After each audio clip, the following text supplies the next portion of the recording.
Ang alamat ni Prinsesa Manora na isinalin sa Filipino ni Dr. Romulo N. Peralta. Si Prinsesa Manora ay isang alamat ng Albay at pinakabata sa 7 anak at siya ay nakatira sa maalamat na bundok sa loob ng kahariang Baylat o saang naghahari ang nakatakot nila lang o hindi kilala sa daigdig ng mga tao. Sa loob ng kagubatan, nakakubli ang mangganda at kaaya-ayang lawa at kung saan ang 7 kinari ay masayang dumadalaw lalo na sa araw ng panalasi o yung kalakihan ng buwan. Sa di kalayuan ng lawa, nakatira ang isang ermitanyo na nagsasagawa ng kanyang meditasyon.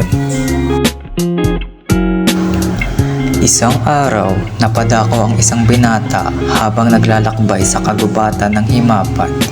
Siya ay si Parambo. Nakita niya ang 7 kinari na masayang nagtatampisaw sa ilog. Namangha siya sa nakakabighaning kagandahan ni Prinsesa Manora.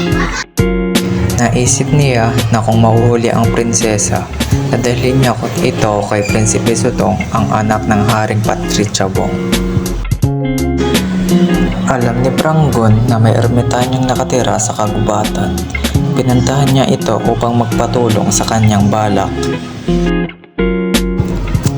Sinabi sa kanyang ermitanyo na napakahirap ang manghuli ng kinari dahil agad-agad itong lumilipad kapag tinatago. Ngunit naisip ng ermitanyo na may isang dragon na nakatira sa pinakasulok-sulukan ng kagubatan.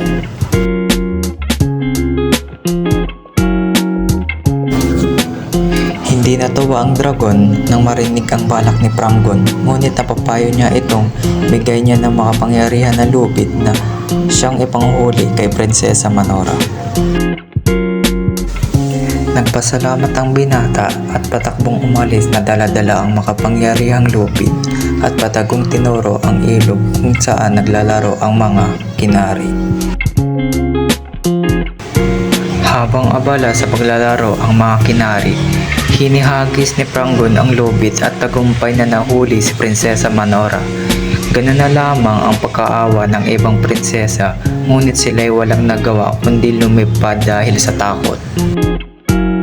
Itinali ng mahigpit ni Prangon ang pakpak ni Prinsesa Manora upang hindi ito makawala at tuluyang madala pabalik sa Ukat Panja at para ibigay kay Prinsipe Sutong.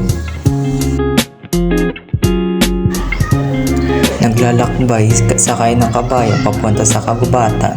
Nakasalubong niya si Prangon, dala-dala si Prinsesa Manora at agad-agad na naakit sa kagandahan kay Prinsesa Manora ang prinsipe. Nagpasalamat ang prinsipe at binayaran si Prangon na napakalaking halaga. Dala-dala si Prinsesa Manora kung saan umusbong ang isang tunay na pag-ibig sa isa't isa. Nang sabihin ng prinsipe sa kanyang prinsesa na mangha sa mga nangyari at masayang-masaya sila, at agad na nagbalak na sumagawa ng kasal para kay Prinsipe Sutong at Prinsesa Manora.